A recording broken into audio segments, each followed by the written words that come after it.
اعوذ باللہ من الشیطان الرجیم بسم اللہ الرحمن الرحیم الحمد للہ علی ما انعم وله الشکر علی ما الہم والصلاة والسلام علی النبی الاکرم وآلہ الذین هم اولیاء النعم اما بعد فقد قال اللہ الحکیم بسم اللہ الرحمن الرحیم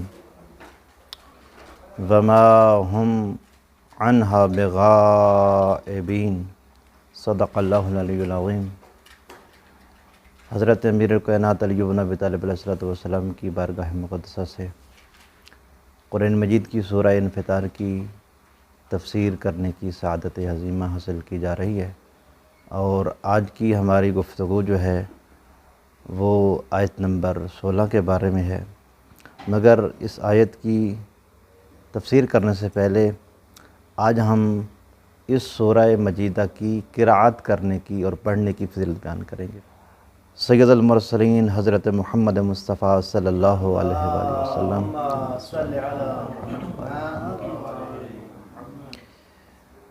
سرکار کا ارشاد ہے، من قرأ هذه السورة اعاذہ اللہ تعالی ان یفضحہ حین تنشر صحیفتہ وستر عورتہ واصلح لہ شأنہ یوم القیامہ، کہ سرکار نے فرمایا کہ جو شخص سورہ انفطار کو پڑھتا رہے، روز محشر جب اعمال کھولے جائیں گے تو اللہ تعالیٰ کی ذات اس شخص کو اس دن کی رسوائی سے بچا لے گا، اس دن کی رسوائی سے امان عطا فرمائے گا اور عریانی سے بھی بچا لے گا، اور میدان حشر میں اس بندے کی حالت اچھی اور خوبصورت ہوگی۔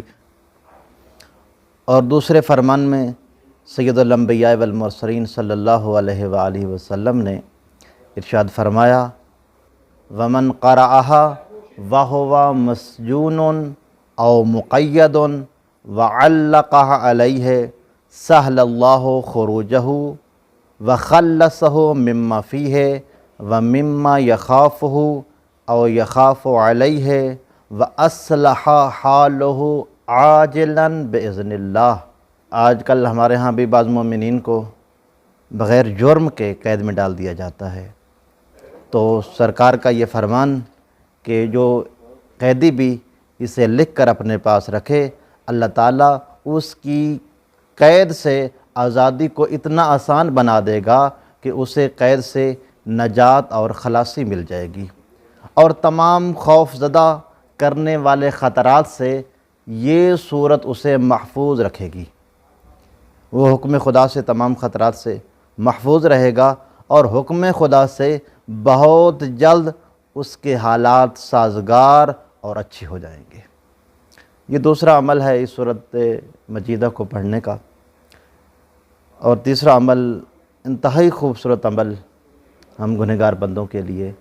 سرکار امام صادق آل محمد علیہ السلام سرکار نے فرمایا، من قرأها عند نزول الغیث غفر اللہ لہ بکل قطرۃ تقطر۔ سرکار نے فرمایا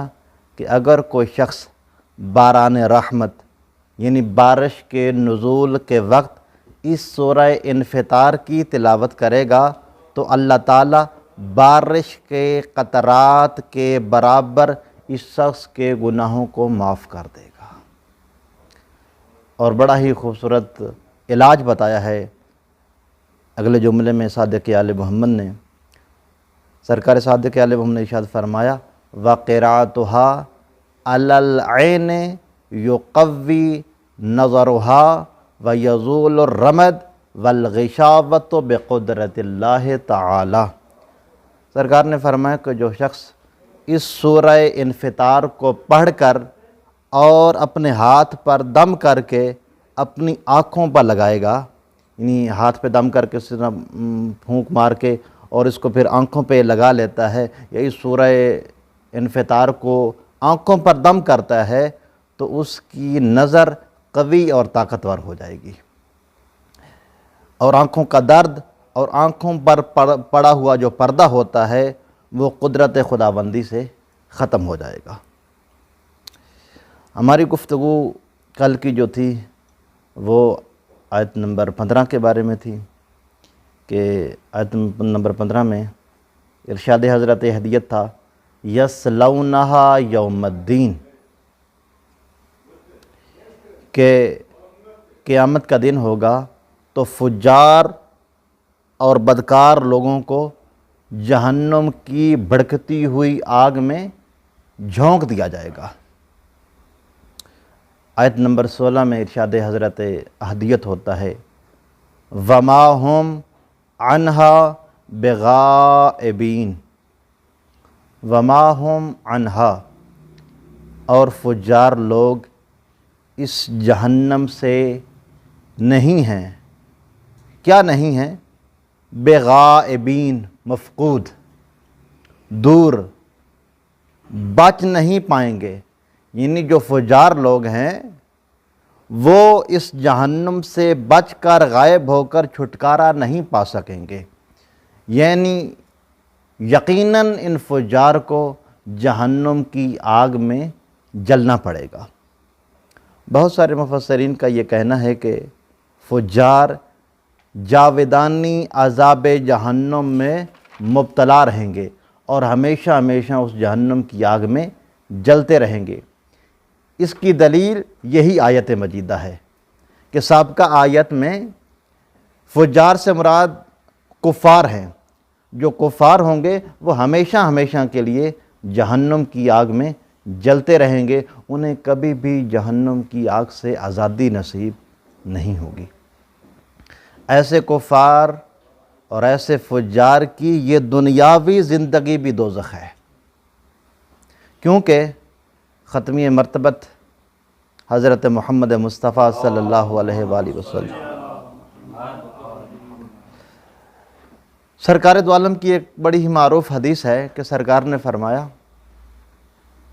ان القبر روضۃ من ریاض الجنہ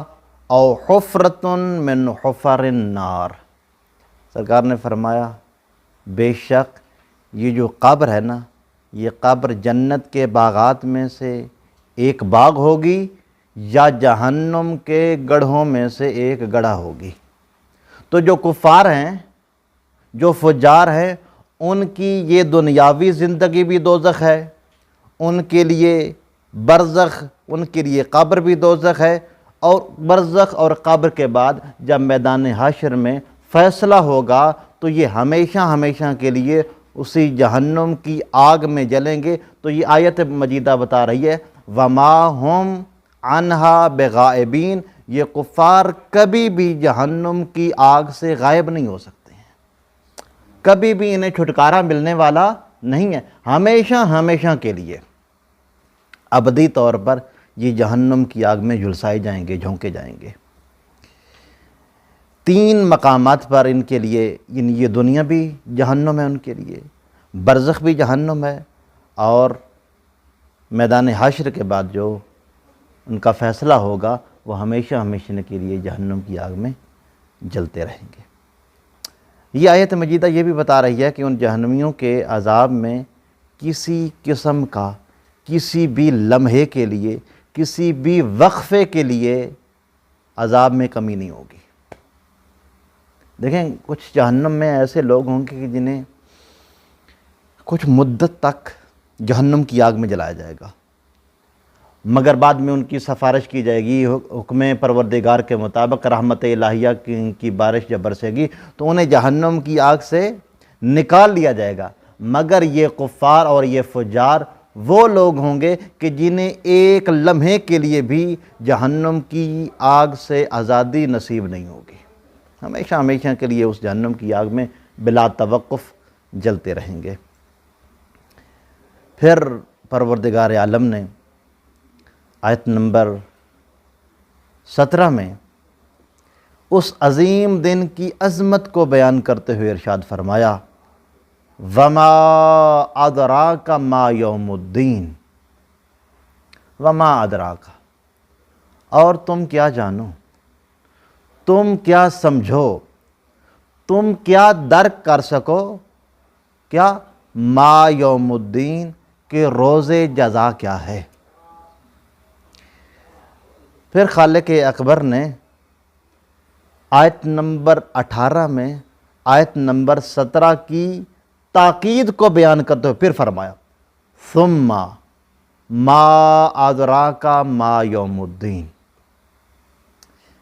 کہ تمہیں کیا معلوم کہ روز جزا کیا ہے۔ یہ آیات مجیدہ حقیقت میں